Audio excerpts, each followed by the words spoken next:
Depuis la guerre en Ukraine, jamais la Chine, la Russie et l'Iran n'ont semblé aussi ouvertement alignés sur la scène internationale contre un ennemi commun, l'Occident et la démocratie. Tel était donc le constat dressé dans ce documentaire réalisé par Sophie Lepeau et Julien Blum. Qu'en est-il réellement depuis le retour de Donald Trump à la Maison-Blanche? Eh bien, nous allons en débattre maintenant avec nos invités présents aujourd'hui sur ce plateau de Débat Doc. Bruno Tertrais, pour commencer. Bienvenue à vous, Bruno Tertrais. Nous vous avons vu témoigner dans ce documentaire. Vous êtes politiste, directeur adjoint de la Fondation pour la recherche stratégique et conseiller géopolitique à l'Institut Montaigne, en lien direct avec le documentaire que nous venons de voir. Vous avez publié dans la collection Alpha chez Humansis une version mise à jour et augmentée de la guerre des mondes, le retour de la géopolitique et le choc des empires. Et votre dernier ouvrage s'intitule quant à lui La question israélienne et il est disponible quant à lui aux éditions de l'Observatoire. Arantxa González est également avec nous. Bienvenue à vous. Vous êtes doyenne de la Paris School of International Affairs à Sciences Po. Vous avez été ministre des Affaires étrangères de l'Union européenne et de la coopération de l'Espagne. C'était entre 2020 et 2021. Et vous êtes aussi ancienne sous-secrétaire générale des Nations Unies. Et puis enfin avec nous, Frédéric Ancel. Bienvenue à vous, Frédéric Ancel. Merci pour votre fidélité dans cette émission. Vous êtes géopolitologue, essayiste, spécialiste du Moyen-Orient, professeur à Paris School Business et maître de conférences à Sciences Po Paris. Et votre dernier livre, il vient de sortir et il s'intitule La guerre mondiale n'aura pas lieu, publié chez Odile Jacob. Bruno Tertrais, nous venons de voir ce documentaire. Il a été tourné peu de temps avant le retour de Donald Trump à la Maison-Blanche. On va y revenir. Pour autant, est-ce que vous validez le constat dressé dans ce film, cet axe anti-occidental qui s'est construit au fil des ans, depuis maintenant quelques années, pour essayer de mettre en place un modèle alternatif au monde occidental et à la démocratie? On peut totalement le valider.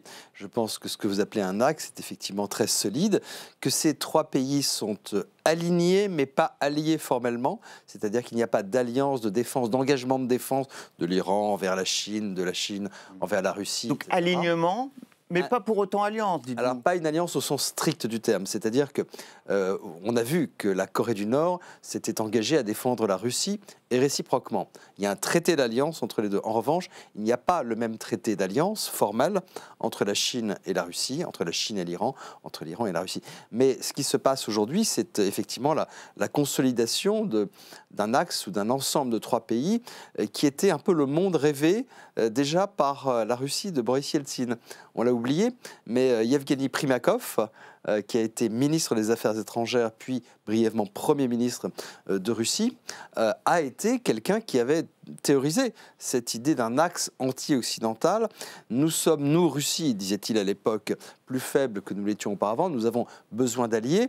Or, face à l'Occident, l'alliance naturelle, c'est avec la Chine et avec l'Iran. Et donc c'est quelque chose de très profond et de très durable qui s'inscrit aujourd'hui dans le paysage international. C'est d'abord un mariage d'intérêts, plus qu'un mariage d'idéaux. Hein, c'est pas un mariage d'amour, c'est vraiment des intérêts communs, contrer l'Occident, échapper aux sanctions. Se donner des trucs, dans ce film, ouais. Tout à fait, se donner des trucs pour échapper aux sanctions, on en parle très bien dans le documentaire, et puis se vendre des matériels militaires.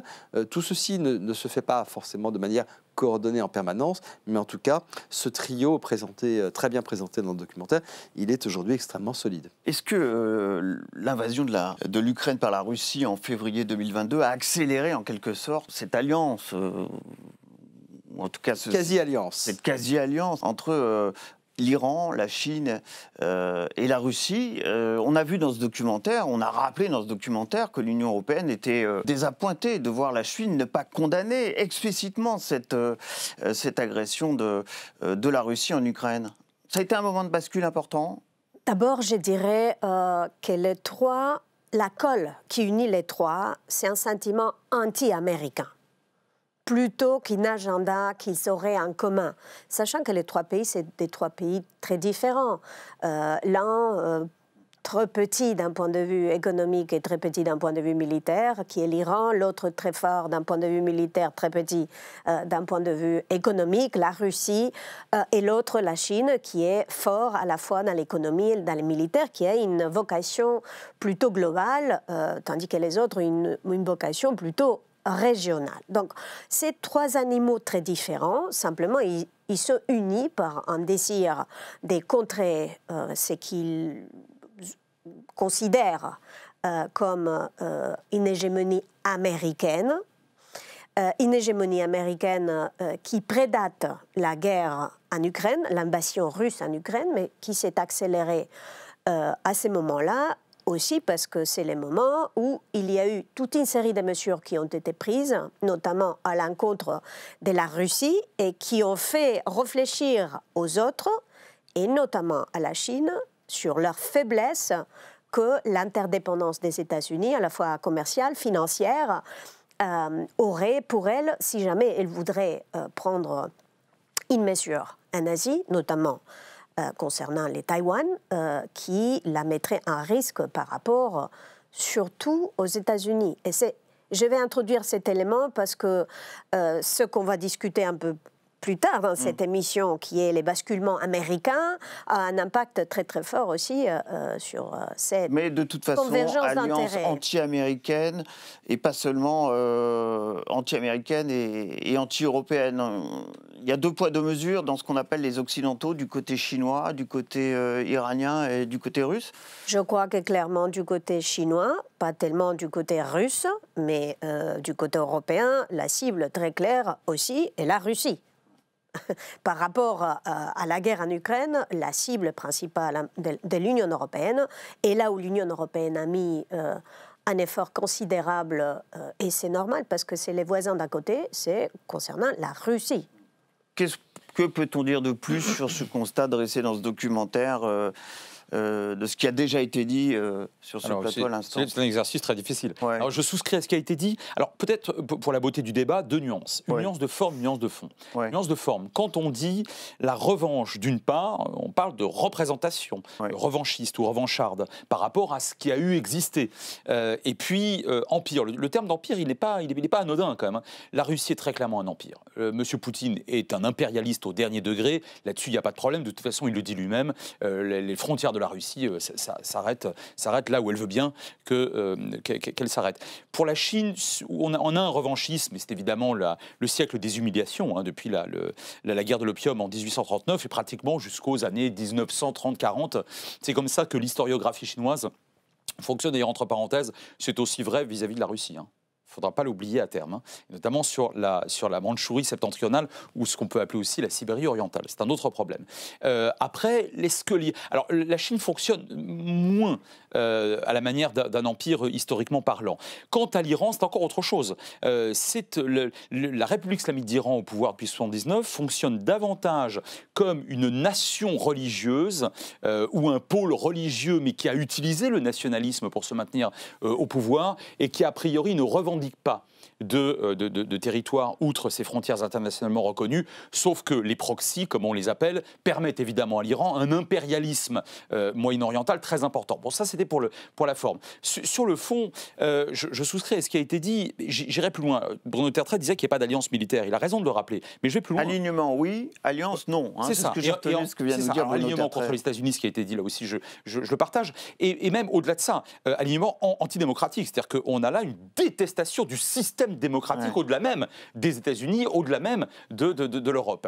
Mais je vous dirais que non seulement ils ne sont pas alliés militairement, mais quand on prend l'exemple de la Russie de M. Poutine qui abandonne en race campagne l'Arménie en 2020 contre l'Azerbaïdjan. Or, il y avait un traité d'alliance entre ces pays. Lorsque M. Poutine abandonne en race campagne Bachar el-Assad, il y a un traité d'alliance militaire entre eux. C'est tellement vrai qu'il y a deux bases russes en Syrie. Et ça date, cette alliance, de la fin des années 50 de l'URSS.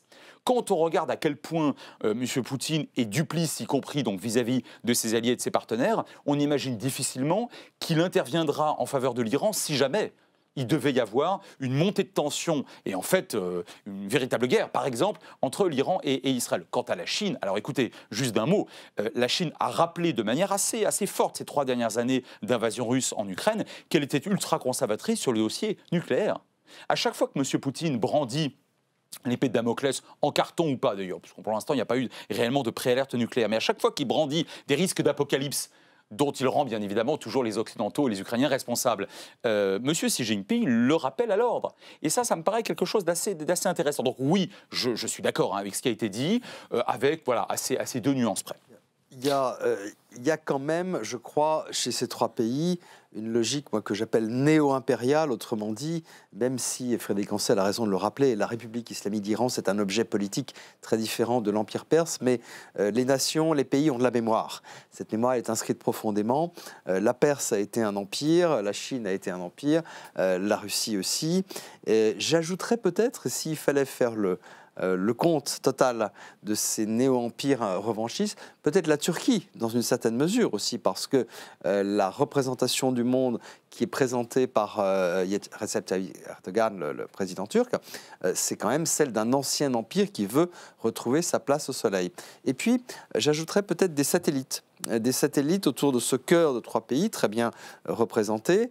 La Corée du Nord, bien sûr, alors, qui n'est pas du tout un pion de la Chine, comme on le dit parfois, et le traité d'alliance qu'elle a signé avec la Russie est plutôt une manifestation d'indépendance vis-à-vis de la Chine. Mais tout de même, on a un pays qui s'inscrit dans la même logique et qui a beaucoup de points communs avec ces 3 autres. On peut aussi, bien sûr, ajouter la Biélorussie, qui est, lui, pour le coup, devenu un vrai satellite de la Russie, qui est totalement inclus dans l'orbite de défense de la Russie et qui a un vrai traité de défense mutuelle. Donc on a quand même un monde qui se dessine au-delà de la Russie, de l'Iran et de la Chine. On a quand même un monde qui se dessine, qui est un monde de logique néo-impériale et qui sont, je terminerai en rappelant ce qu'a dit Frédéric tout à l'heure, quand même que à force de vouloir s'agrandir, ces néo-empires pourraient se faire concurrence. Et effectivement, il y a des contentieux potentiels, notamment entre la Chine et la Russie. Alors, depuis la réalisation de ce film, il y a eu le retour de Donald Trump à la Maison-Blanche. C'était le 20 janvier 2025. Il y a aussi eu la chute du régime de Bachar el-Assad. On parle bien entendu de la Syrie. Et puis un certain nombre d'annonces de la part de Donald Trump, de son administration concernant les droits de douane, donc la guerre commerciale, et puis évidemment la guerre tout court concernant l'Ukraine d'une part, et puis d'autre part le conflit entre Israël et le Hamas au Proche-Orient, bien entendu. Beaucoup de choses se sont passées depuis la réalisation de ce documentaire, mais c'est surtout évidemment le changement qui s'est opéré à la Maison-Blanche, qui a pu peut-être remettre en cause ce qui a été dit dans ce film, tout ou en partie. C'est le cas ? Oui, je crois que c'est le cas. N'oublions pas qu'il y a quelque chose qui s'est passé aussi entre-temps. C'est un conflit entre Pakistan et Inde. On n'a pas parlé de l'Inde, mais si on parle des grands pays qui ont une histoire et une volonté de projeter l'histoire dans le futur, il ne faut pas oublier non plus l'Inde et les conflits aujourd'hui avec le Pakistan. Mais pour revenir à Donald Trump... Avec une tradition de pays non alignés, l'Inde. Hein, peut-être ce qu'il distingue peut-être d'un... Moi, je parle plutôt des polyamours que des non-alignements aujourd'hui. Je ne crois pas... On dit multi-alignement. Je ne crois pas qu'on puisse parler... Je ne crois pas qu'on puisse parler des non-alignements aujourd'hui. Qu'est-ce que ça a changé fondamentalement sur le retour de Donald Trump, ces annonces faites depuis son retour à la Maison-Blanche au regard du film que nous venons de voir? Force est de constater que cette notion d'Occident est très mise en cause par le retour de Donald Trump à la Maison-Blanche. À la fois du côté économique, faisant la guerre, a commencé la guerre avec l'Union européenne, sur le plan militaire et géopolitique, avec un alignement très profond de la part de Donald Trump avec M. Poutine. Et c'est un alignement qui n'est pas simplement temporaire, c'est assez profond, c'est un alignement idéologique. Et puis, un questionnement de la démocratie en Europe. N'oublions pas que les mêmes questionnements qui viennent de la part de la Chine, de la part de la Russie ou de l'Iran, maintenant viennent de la part du vice-président américain qui se présente à Munich pour faire la campagne de l'extrême droite allemande, refusant de rencontrer les chanceliers allemands. C'est aujourd'hui une Europe qui est plutôt seule dans ce qui était auparavant l'Occident et qui oblige l'Union européenne à prendre, si elle veut vraiment continuer ces chemins d'une économie ouverte, une défense de la démocratie et une défense du droit international, demande de l'Europe beaucoup plus de courage et de volonté politique. Oui, je crois que les conséquences du retour de Donald Trump sont différenciées en fonction de ces trois pays. Tout à fait d'accord sur l'alignement moralement catastrophique, me semble-t-il, de l'administration Trump sur Poutine. Regardez à quel point, néanmoins, M. Trump bat froid la Chine. Notamment en termes de surtaxation des produits annoncés donc il y a quelques temps de cela, et de la guerre économique qu'il maintient. Et je dis bien qu'il maintient, parce que ses prédécesseurs entretenaient, depuis Bush fils pratiquement, donc on est au début des années 2000, entretenaient vis-à-vis de la Chine un rapport qualifié de stratégiquement très antagoniste, en réalité, et sans doute d'ailleurs à juste titre. Donc de ce point de vue-là, et les Chinois le savent bien, et on voit bien à quel point ils essayent de revenir dans les bonnes grâces des Européens, et d'aller chercher d'autres marchés, y compris d'ailleurs à leur voisinage immédiat dans le sud-est asiatique par exemple. Donc là on a quelque chose de différencié d'avec la Russie. Et puis l'Iran c'est encore autre chose, parce que là pour le coup on a un prisme saoudien très fort chez M. Trump. Je rappelle que son premier voyage officiel lors de sa première élection, enfin de son premier mandat, c'était l'Arabie Saoudite, ce qui était une première pour un président américain, une première absolue.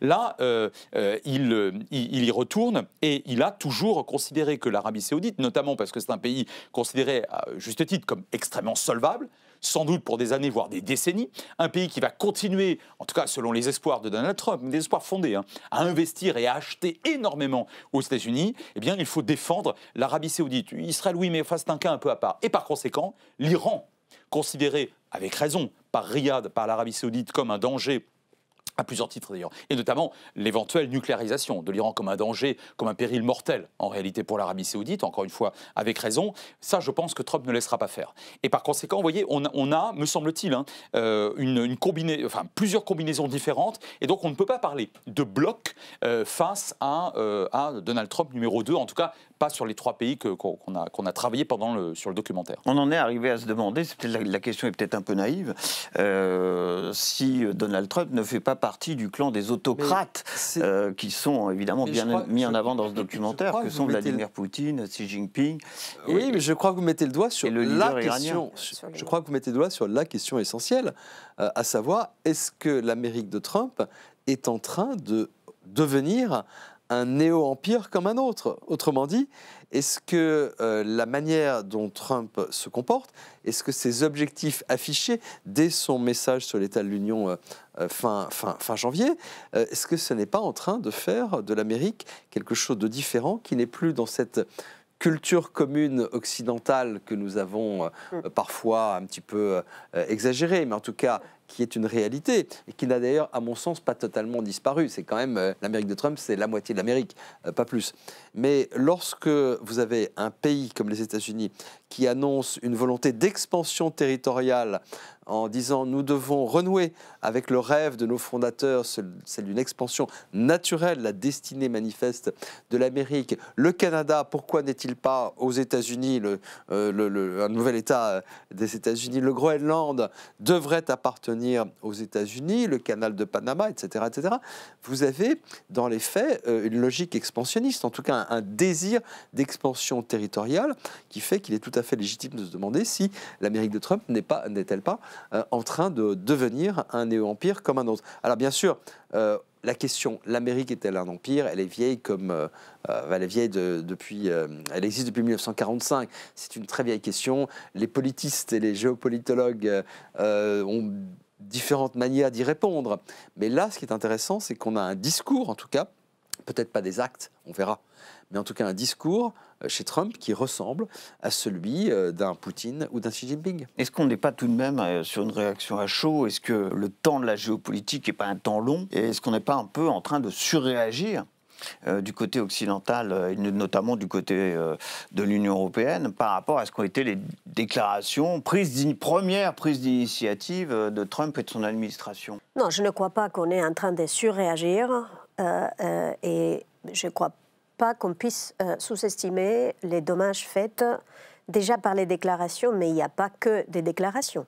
Si on voit comment Donald Trump a tapé sur l'économie de l'Union européenne, sur le commerce de l'Union européenne, si on voit l'ingérence constante dans les processus électoraux dans l'Union européenne, si on voit la manière dont ils nous sont clairement sortis de la négociation concernant l'Ukraine, et surtout si on est les Danemark et qu'on entend tous les jours que les Groenland est l'objet du désir du président des États-Unis, je ne crois pas qu'on puisse sous-estimer les menaces ou dire que c'est simplement et que tout ça passera. Il y a quelque chose qui s'est cassé, qui est les liens de confiance. Quand on est allié de quelqu'un, quand on partage avec quelqu'un les plus intimes qu'on peut partager, qui est sa propre sécurité, la défense de son territoire, là, on a coupé quelque chose de très, très, très important. Donc, non, je crois qu'il faut prendre ça au sérieux. Il ne faut pas non plus faire de la surenchère. Je crois que l'Union européenne, d'ailleurs, n'en fait pas. Elle est en train de gérer ça d'une tête très froide. D'ailleurs, quand je regarde les Européens et je vois la manière dont ils sont en train de répondre à la guerre commerciale américaine, je me dis qu'ils sont appris des Chinois. Ils font de l'art de la guerre. Ils attendent que les marchés financiers et les marchés du trésor fassent leur boulot sans devoir trop se mouiller. La meilleure guerre est celle dont on ne doit pas aller en bataille. Mais ne sous-estimons pas l'énorme changement pour l'Union européenne de voir son allié transformé en un pays prédateur. Le cas de l'OTAN est intéressant. Il va y avoir un grand sommet de l'Alliance Atlantique dans les prochaines semaines. L'OTAN, pour vous, ça reste d'actualité avec Donald Trump. Il va maintenir son engagement plein et entier, un pour tous, tous pour un, au sein de l'OTAN, dans le camp occidental. Alors, au moment où nous parlons, ce sera un symbole important, ça. Ah bah oui, c'est plus qu'un symbole. Ouais. Au moment où nous parlons, statutairement, l'OTAN existe toujours. Ses règles de fonctionnement n'ont pas changé.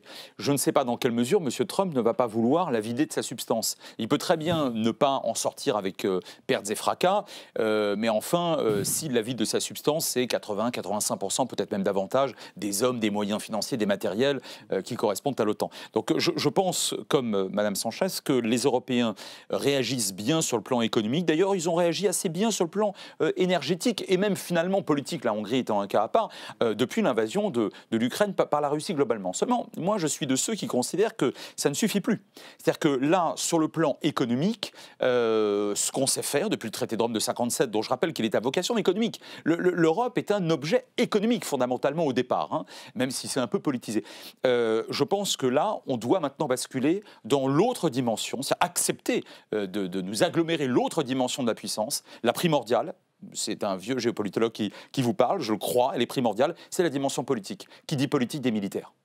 Et je pense qu'il faut aller vers l'Europe puissance. Alors je ne suis pas certain, en revanche, je suis moyennement optimiste, hein, je ne suis pas certain qu'un certain nombre d'Européens ne se disent pas Trump, il est là pour 4 ans. Monsieur Vance, bon, il aura été seulement vice-président. Et puis bon, et on n'en parlera plus. Et un démocrate ou un républicain, j'allais dire, vieille mode. Mais là, je pense que il faut plus trop y compter. Un démocrate va revenir et on oubliera tout ça. Je crains qu'un certain nombre de pans des opinions en Allemagne, au Benelux, en Europe orientale, où on a toujours juré que par Washington, ne cherche pas à faire le gros dos en attendant, hein, le hérisson en attendant, c'est l'élection d'un prochain président. Je le crains. Il faudrait vraiment qu'on aille rapidement vers l'Europe-puissance.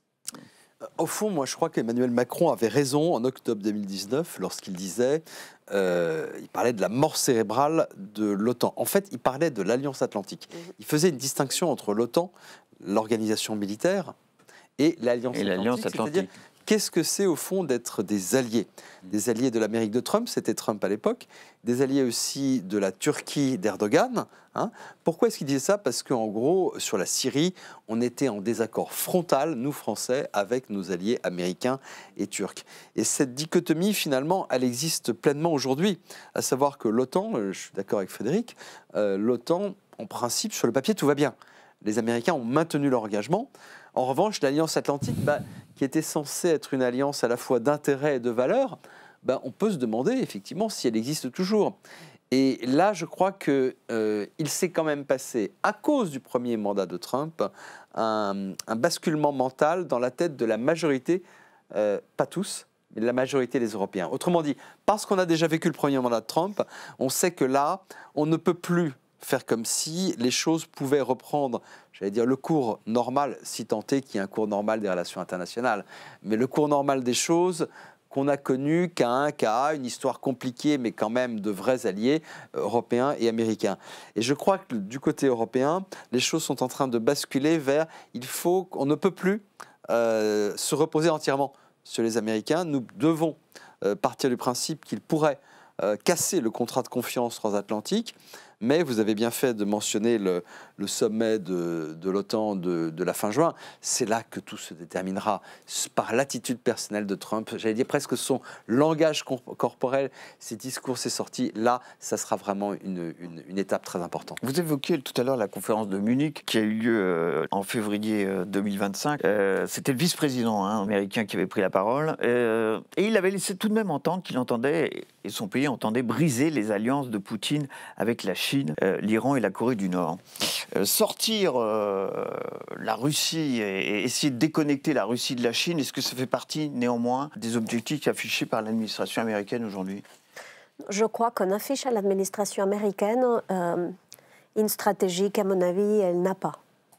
Parce qu'on fait une chose et ils font une chose et leur contraire. On disait tout à l'heure que c'est vrai que d'un point de vue économique, ils traitent la Russie d'une manière différente de celle de la Chine. Mais c'est normal, parce que la Russie, d'un point de vue commercial, économique, est un nain, tandis que la Chine est un géant.